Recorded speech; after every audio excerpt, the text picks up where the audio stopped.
चित्रकूट भारत के सबसे पवित्र शहरों में से एक है। चित्रकूट का मतलब बहुत कम लोग जानते होंगे। चित्रकूट शब्द में चित्र का मतलब होता है तस्वीर और कूट का मतलब होता है पर्वत या पहाड़, जिसका पूरा अर्थ होता है पहाड़ों की खूबसूरत तस्वीर।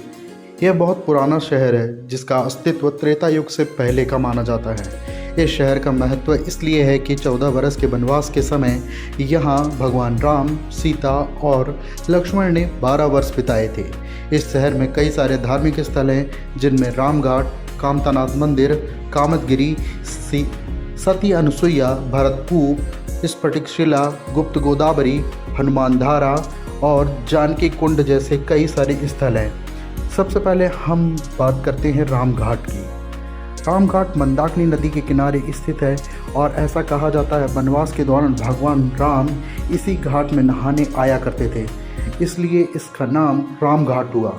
इसी घाट पर बाबा तुलसीदास राम कथा सुनाया करते थे। उन्हें यहीं भगवान श्री राम और लक्ष्मण जी के दर्शन हुए थे।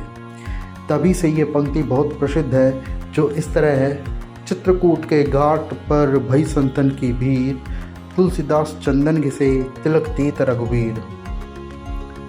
रामघाट से लगभग 2 किलोमीटर दूर स्थित है कामतगिरी और कामतानाथ मंदिर। दोनों का ही महत्व बहुत ज़्यादा है। यहाँ एक पहाड़ है जिसे कामतगिरी कहा जाता है और इसी पहाड़ के किनारे मंदिर है जिसमें कामतानाथ की मूर्ति स्थापित है।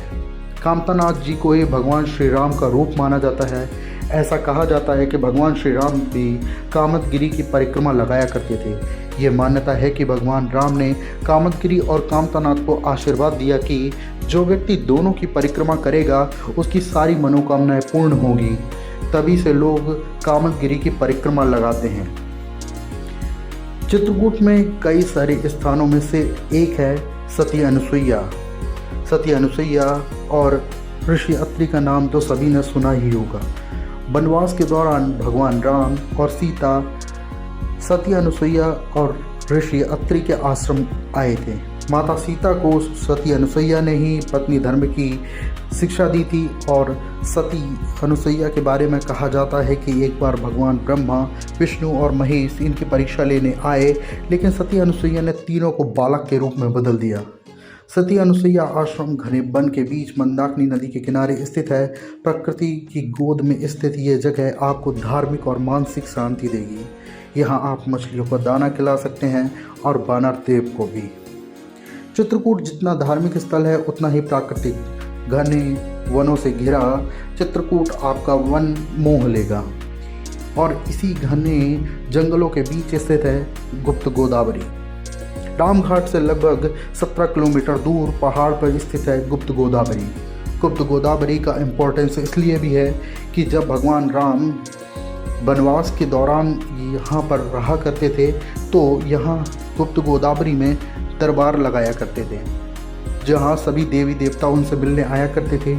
एक बार गोदावरी भी गुप्त रूप से भगवान राम से मिलने आई थी, इसलिए गुप्त रूप से मिलने के कारण इस स्थान को गुप्त गोदावरी कहा गया। यहाँ आपको प्राकृतिक छटा बिखरी मिलेगी। यहाँ गुफा के अंदर राम दरबार आप देख पाएंगे। इसके अलावा राम कुंड, जानकी कुंड और लक्ष्मण कुंड भी देखने को मिलते हैं। यहाँ जलधारा का उद्गम भी होता है जिसे गुप्त गोदावरी कहा जाता है। यहाँ यह पानी भरा हुआ रहता है जो आपको सुंदर और अंधेरी गुफा में रोमांच से भर देगा। मंदाकिनी नदी के किनारे स्थित एक और सुंदर जगह है स्फटिकशिला। यह रामघाट से लगभग 4 किलोमीटर दूर स्थित है और यहाँ मंदाकिनी नदी के किनारे स्फटिकशिला पर आप भगवान श्री राम के पदचिन्ह देख सकते हैं।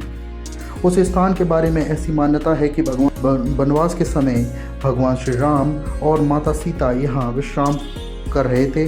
तभी इंद्र का बेटा जयंत कौवे का रूप लेकर माता सीता को परेशान करने लगा। इससे क्रोधित होकर भगवान श्री राम ने तिनके से जयंत की एक आंख फोड़ दी। इसलिए ऐसा कहा जाता है कि कौवे काना होते हैं। चित्रकूट में कई और सारे स्थान हैं, लेकिन ये प्रमुख स्थान हैं जिन्हें आपको देखने जरूर जाना चाहिए और चित्रकूट की धार्मिक और प्राकृतिक छटा को निहारने जरूर जाना चाहिए।